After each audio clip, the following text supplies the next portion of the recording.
ഞാൻ മോളുടെ കോളേജിൽ PTA മീറ്റിങ്ങിന് പോയിട്ടുണ്ടായിരുന്നു. ആ സമയത്ത് മോൾക്ക് സെക്കൻഡാണ് കോളേജിൽ. അപ്പോൾ ഫസ്റ്റ് കിട്ടിയ ഒരു കുട്ടി. അപ്പം ഞാൻ വളരെ ഹാപ്പിയാണ്, സെക്കൻഡ് കിട്ടി, പാസ്സായി, ആ ഒരു സംഗതി. അപ്പോൾ എന്നോട് പറഞ്ഞു കുഴപ്പമില്ല, ടീച്ചേഴ്സ് അഭിപ്രായം കാര്യങ്ങളൊക്കെ പറഞ്ഞു. അത് കഴിഞ്ഞ് ഫസ്റ്റ് കിട്ടിയ കുട്ടിയുടെ പാരൻസ് വന്നു.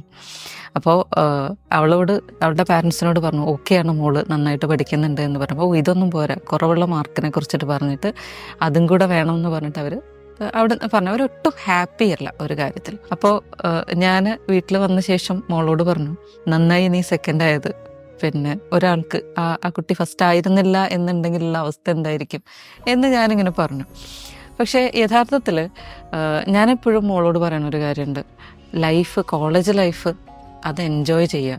അവിടെ നിന്ന് കിട്ടുന്ന മാർക്ക് എന്നുള്ളത്, മാർക്ക് എപ്പോഴും മാർക്കിൽ കാര്യമുണ്ട്, പക്ഷേ മാർക്കിൽ മാത്രം ഫോക്കസ് ചെയ്യാണ്ട് അവിടെ നിന്ന് കിട്ടുന്ന എക്സ്പീരിയൻസ് അത് ശരിക്കും അത് ലൈഫ് ലോങ് ഉണ്ടാവും, നമ്മൾ മെമ്മറീസ് ക്രിയേറ്റ് ചെയ്യും.